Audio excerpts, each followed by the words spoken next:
Bom dia, queridos. Ufa, graça e paz, tudo bem? Vire para a pessoa que está do seu lado aí e fala assim: hoje você está mais bonita e mais cheirosa. Como é bom estarmos na casa. Obrigado, querida. Hoje eu vou precisar. Como é bom estarmos na casa do Pai para desfrutar da presença dEle, do Espírito Santo, mas também desfrutar da comunhão com os irmãos. A igreja que vai prevalecer nos últimos dias é a igreja que está baseada nos relacionamentos interpessoais, onde Deus pode manifestar a graça dEle com liberdade, e um ajudando o outro, um animando o outro, um estimulando o outro, ajudando, porque os dias difíceis, o dia mau vem, as dificuldades aparecem, e nós precisamos uns dos outros para fortalecermos na fé e continuarmos no propósito que Deus separou para nós. Amém? Vou tomar um bocado de água hoje, tá, queridos? Isso aqui ainda é resquício da vitória do Flamengo da Libertadores. Brincadeira, né, não? Pequeno resfriadozinho. Abra comigo em João 8, 34, 36. Essa semana eu estava, quando recebi o convite para ministrar, eu estava pensando e orando a Deus. Numa manhã de ceia, nada mais propício do que nós relembrarmos os feitos notáveis de Cristo na cruz do Calvário. É muito mais do que dividir uma era, é muito mais do que dividir o tempo cronológico, é muito mais do que um fato histórico. O sacrifício de Cristo na cruz do Calvário veio nos dar a oportunidade, o privilégio de sermos novamente livres para adorar a Deus, livres para termos relacionamento com Ele, livre para termos o propósito restabelecido, que era de Deus ter uma família com muitos filhos semelhantes a Jesus. O pecado entrou na vida do homem e destruiu esse projeto, tornando o homem egoísta, tornando o homem insensível, desobediente, amante de si mesmo. O pecado deixou o homem separado de Deus, deixou o homem com mazelas, com sequelas que a lei não pôde conter. Deixou sequências de que a nossa vontade, o nosso intelecto não é possível de se romper. O pecado é mais forte do que nós. O pecado não pode ser apagado simplesmente com atos religiosos. Não é a vontade, não é a autopenitência que vai nos libertar do pecado. Não é a quantidade de quanto nós isolamos do mundo, no monastério, no mosteiro, que vai nos livrar do pecado. Só existe uma pessoa que pode nos religar a Deus, e esse é Jesus Cristo de Nazaré. João 8,34 diz assim, Jesus respondeu: digo-lhe a verdade, todo aquele que vive pecando é escravo do pecado. O escravo não tem lugar permanente na família, mas o filho pertence a ela para sempre. Portanto, se o filho os libertar, vocês de fato serão. Se o filho vos libertar, de fato vocês serão livres. O pecado é uma lei, e ela é mais forte do que nós. Nós não conseguimos vencer o pecado. Só seremos livres de fato quando nós entendermos que precisamos entregar a nossa vida a Cristo. Não é mérito próprio. Não existe nenhum privilégio em você. Então ele é certinho, ele não bebe, ele não fuma, ele cuida com os compromissos, ele cuida bem da casa. Ele pode ser tudo. Mas se ele não entregar a sua vida a Cristo, ele continua sendo escravo do pecado. E o escravo não tem lugar na casa do Pai. Viver debaixo do pecado é viver debaixo de condenação, de morte eterna. Porque o salário do pecado é mas o dom gratuito de Deus é Estávamos todos mortos, todos pecaram e separados, destituídos estão da glória de Deus. Deus não tem nenhuma ligação com o pecado. Por isso que foi necessário que houvesse o sacrifício de Cristo. Alguém precisaria pagar a minha culpa, a sua culpa, as nossas dores. As nossas aflições, nossas angústias, precisava ser paga por alguém. A dívida que era contra nós. Aprove Deus nos amar de tal forma que enviou Jesus para nos resgatar, para nos salvar, para nos dar a oportunidade de chegarmos diante dEle, novamente com um coração puro, vivificado, santificado, com o coração aberto, limpo, para poder chegar diante de Deus e dizer: Senhor, eu estou aqui, eu quero desfrutar da Tua presença, desfrutar da Tua unção, da graça, eu quero viver a Tua palavra de forma íntegra. Se nós não entendermos isso, que é necessário essa mudança de vida, essa mudança de metanoia, mudar a nossa vida 180 graus, 360 não, 360 você vai, volta no mesmo lugar, é 180, daqui para cá. Precisamos parar, refletir. E o texto de Romanos 8, fala bastante, quero ler, hoje eu vou correr, aperta o cinto que eu vou correr, viu gente? Romanos 8, a partir do verso 8, diz assim, a Bíblia prega, diga comigo, a Bíblia prega. Então vamos lá, Romanos 8, 8. As pessoas que vivem de acordo com a natureza humana não podem agradar a Deus. Vocês, porém, não vivem como manda a natureza humana, mas como o Espírito de Deus quer. E se que o Espírito de Deus vive realmente em vocês, quem não tem o Espírito de Cristo não pertence a Ele. Nós podemos ter uma vida livre do pecado. Nós podemos dizer não ao pecado, porque o Espírito Santo habita em nós. E Ele nos capacita a dizer não. Ele nos capacita, Ele nos fortalece, Ele nos convence. Muito interessante, nós estávamos na sala do discipulado hoje aqui, falando justamente sobre a pessoa do Espírito Santo, quem Ele é, o que Ele pode fazer, o que Ele faz em nós. É o Espírito Santo que nos governa, que nos induz, que nos impele à mudança. Não adianta botar regra, lei, não coma, não beba, não faça isso, não faça aquilo. Isso o tempo corrói. Tem aparência de humildade, Colossenses 2, 3 trata disso. É algo mais intenso, é o seu coração transformado em Deus. É o seu coração morto, que outrora era escravo do pecado e as suas concupiscências, agora recebe um coração novo, regenerado, onde o Espírito Santo de Deus mora nele e te induz e conduz a andar em santidade. Versículo 10. Mas se Cristo vive em você, então, embora o corpo de vocês vai morrer por causa do pecado, o corpo físico, o Espírito de Deus é vida para vocês, porque vocês foram aceitos por Deus. Diga, eu fui aceito por Deus. Apesar das minhas mazelas, da minha incredulidade, da minha vida de pecado, da minha vida detonada, eu fui aceito por Deus.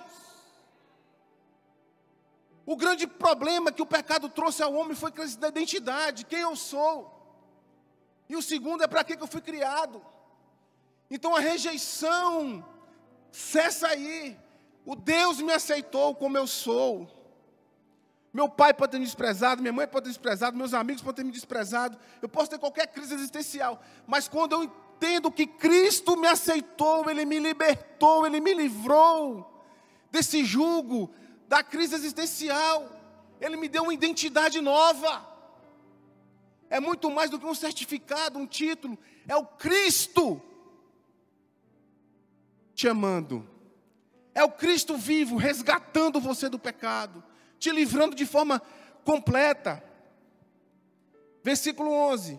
Se em vocês vive o Espírito daquele que ressuscitou Jesus, então aquele que ressuscitou Jesus dará também vida ao corpo mortal de vocês, por meio do seu Espírito que vive em vocês. Olha só o versículo 12. Portanto, meus irmãos, nós temos uma obrigação, diga uma obrigação, que é a de não vivermos de acordo com a natureza humana. O cristão tem a obrigação de viver para Deus. É isso que a Bíblia fala. Porque nós éramos escravos do pecado, vivíamos de acordo com a natureza pecaminosa. Se o Filho verdadeiramente nos libertou, agora nós podemos viver para Ele. O pecado na vida do cristão é um acidente, não é uma regra. Você pode ser livre, queridos. Tome posse disso nesta manhã. A libertação em Cristo de Deus, ela é completa. Ela é irrestrita. Você está livre do pecado, da natureza pecaminosa, dessa lei espiritual, foi aniquilada lá na cruz do Calvário. Nós temos uma obrigação de andar em santidade. E aqui eu quero abrir um parêntese aqui rapidinho. Nós não vamos andar sozinhos, nós não conseguiremos ter uma vida de santidade diante de Deus. Primeiro, precisamos estar com o coração dedicado a Ele, com o coração cheio do Espírito Santo. Mas nós precisamos um do outro. Nós precisamos um do outro. Para fortalecer, para ajudar, para animar, para encorajar, para frear. Calma, não vai. Vai por aqui, eu já passei por isso. Nós dependemos um do outro. Você é livre para ter uma vida de comunhão dentro da igreja. O que te prende, meu querido? Qual a frustração que você já teve com o seu líder, com o seu, sei lá com quem, com os problemas de paternidade que você tem? Mas hoje, nesta manhã, tome posse disso. Você pode ter uma vida de comunhão, de relacionamentos saudáveis dentro da igreja. Todos nós temos o mesmo propósito, cada vez mais ser parecidos com Jesus. Eu não consigo entender um cristão que não vive uma vida de relacionamento dentro da igreja. É difícil entender isso. Fecha o parêntese. Versículo 13. Porque se vocês viverem de acordo com a natureza humana, vocês morrerão espiritualmente. Mas se pelo Espírito de Deus vocês matarem, é pelo Espírito de Deus, se vocês matarem suas ações pecaminosas, vocês viverão espiritualmente. É o Espírito de Deus que nos capacita a andar em santidade. Não é mérito pessoal, não é esforço pessoal, não é o meu braço, não é o meu intelecto, não são as minhas habilidades que vão me fazer andar em santidade, mas é a presença do Espírito Santo dele em meu coração, me estimulando, me fortalecendo, me convencendo, me consolando. É o Espírito de Deus que foi liberado por Jesus, outro feito notável lá da cruz. Precisamos estar revestidos do poder do alto, revestidos de Deus. Vamos andar. Pois aqueles que são guiados pelo Espírito de Deus são filhos de Deus. O Espírito de Deus nos chancela, nos sela, nos marca. É o selo da nova aliança. É o Espírito derramado em nós. É o próprio Deus habitando em nós. Templos dele. Versículo 15. Porque o Espírito que vocês receberam de Deus não torna vocês escravos e não faz com que tenham medo. De que você tem medo, meu querido? A Bíblia fala que o perfeito amor lança fora todo medo. Nós temos o espírito de ousadia, de intrepidez em nós. O que aflige o teu coração nesta manhã? De que você tem medo? O que traz ansiedade ao seu coração? Pelo contrário, o Espírito torna vocês filhos de Deus. E pelo poder do Espírito dizemos com fervor a Deus: Pai, meu Pai. Meu Pai. Nós temos um Pai amoroso, um Deus bondoso, um Deus misericordioso, Um Deus que não julga segundo os nossos pecados, mas Ele olha para nós com olhar de misericórdia. Ele para, Ele se inclina, Ele para contra a nossa aflição, a nossa angústia, Ele para e nos ouve. Deus jamais despreza quem tem o coração contrito e quebrantado, mas esse mesmo Deus abate o soberbo. Que Deus tire de nós a soberba de acharmos que somos melhores do que qualquer outra pessoa. Precisamos estar com o coração quebrantado na presença dEle constantemente. Versículo 16. O Espírito de Deus se une com o nosso espírito, uma nova conexão. Isaías fala que o ouvido de Deus não está agravado, nem a mão encolhida para que não possa abençoar. Mas os pecados fazem separação entre vós e o vosso Deus. Isaías 59. Mas Deus fala aqui em Romanos, olha aí, peraí.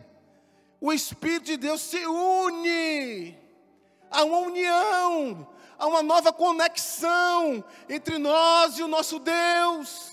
Aquilo que estava perdido, que foi perdido pelo pecado lá no Jardim do Éden, foi restaurado na cruz. Eu estou novamente conectado com Deus. Une com o nosso Espírito para afirmar que somos filhos de Deus. É Deus que testifica em nosso coração quem nós somos. O pecado quer nos destruir, criou uma crise de identidade, detonou conosco, mas o Espírito Santo de Deus vem e nos dá uma nova aliança, restaura, nos reconecta com Deus, não precisa de intermediário, é direto com Deus, direto com o trono da graça. Versículo 17, nós somos seus filhos e por isso recebemos as bênçãos que Ele guarda para o seu povo, e também receberemos com Cristo aquilo que Deus tem guardado para Ele. Porque se tornamos parte dos sofrimentos de Cristo, também tornaremos parte na sua glória. Queridos, vai ter sofrimento? Vai. Vai ter dor? Vai. Vai ter decepção? Vai. Nós vamos ficar frustrados? Vai ter frustração. Vai ter doença? Vai ter doença. Vai ter crise financeira? Vai ter tudo isso. Mas não pode faltar em nós a alegria que está prometida para nós lá na cruz, lá no céu. No mundo nós teremos aflições, mas temos que ter o bom ânimo em nosso coração. A nossa perspectiva não é terrena, é celestial.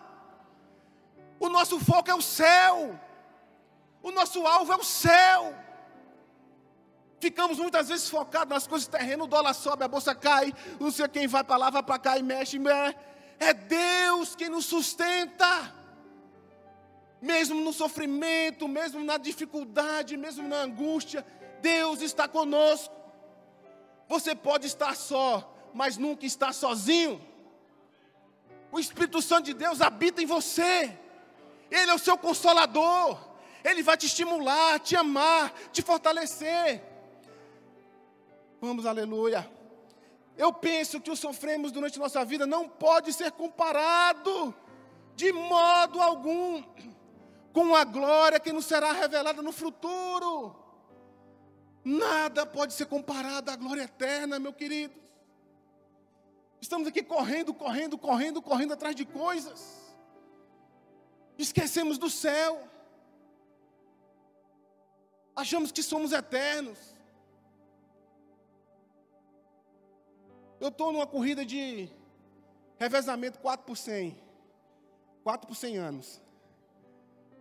4 por 100 anos, viver até 100 tá bom, não tá? Viver até 100 tá bom. Então, nos 55 que me resta, antes do 100, eu quero gastar em Deus, alcançando pessoas e formando discípulos.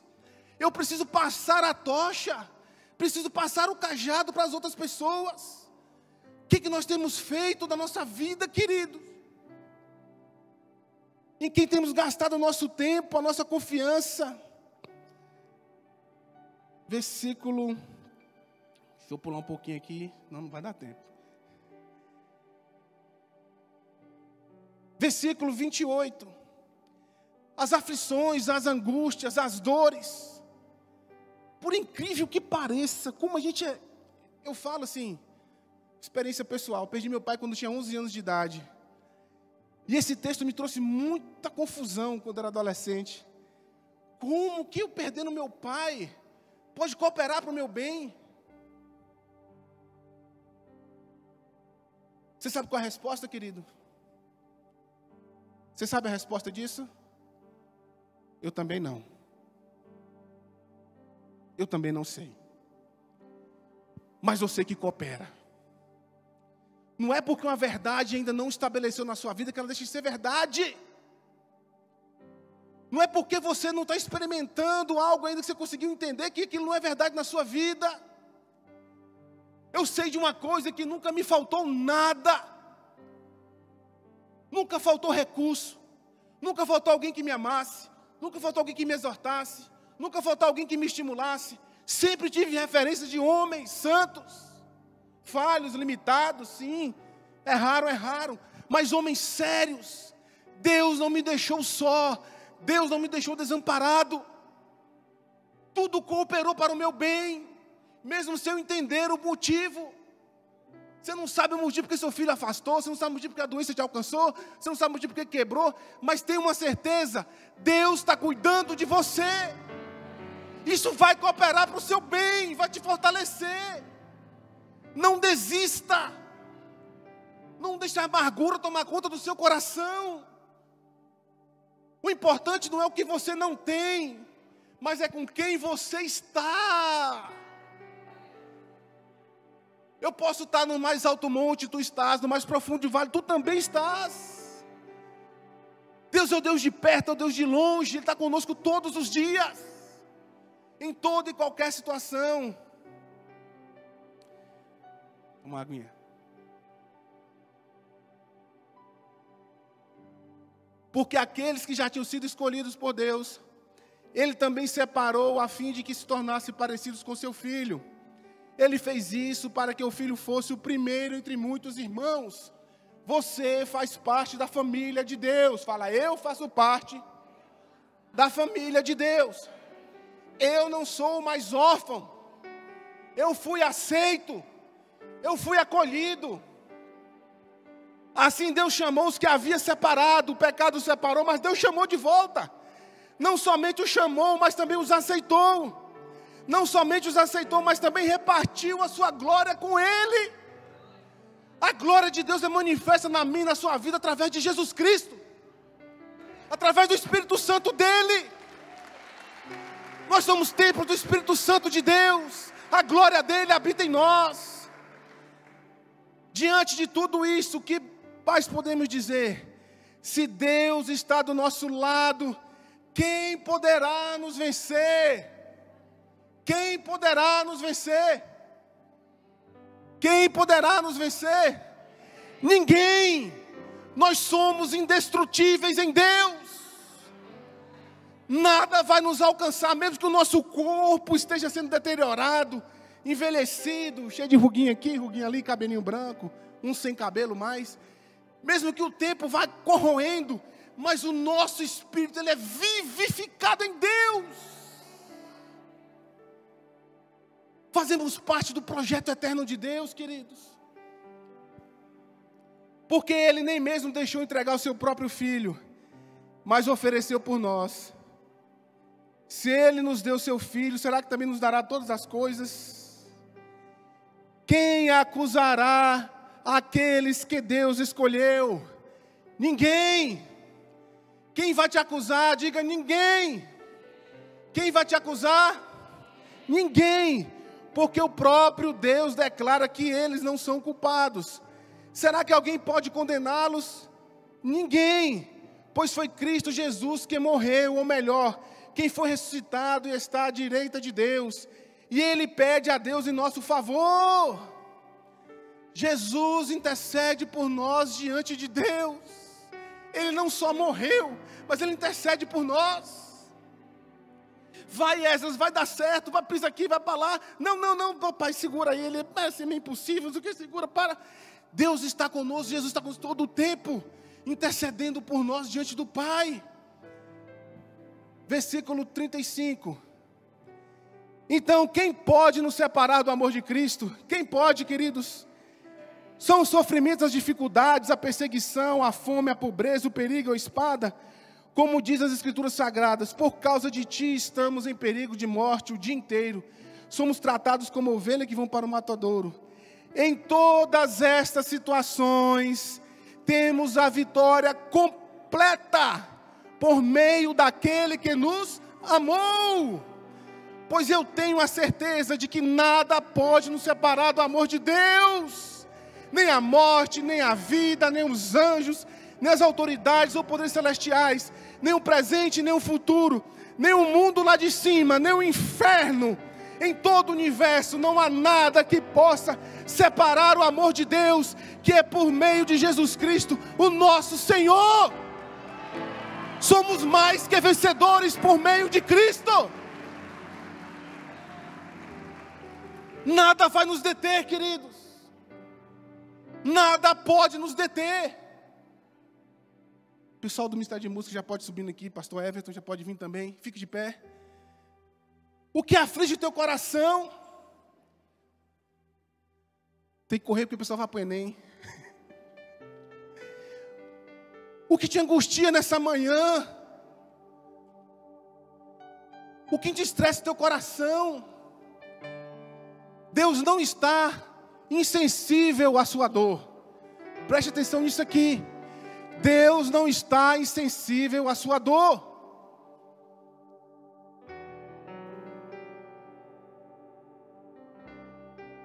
Lançai sobre mim as vossas dores.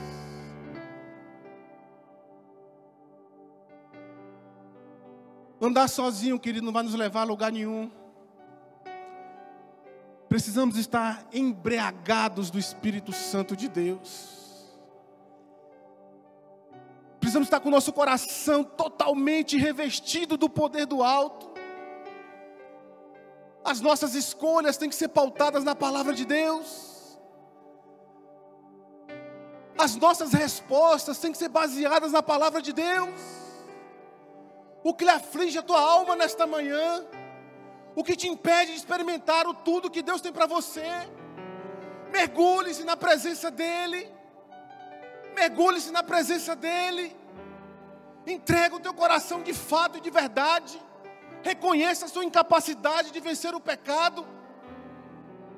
É necessário termos esse encontro definitivo com Cristo, transformador, mudar a identidade, mudar a natureza. Nós somos indestrutíveis, porque temos o Deus Todo-Poderoso habitando em nossas vidas. Que Deus nos abençoe ricamente nesta manhã.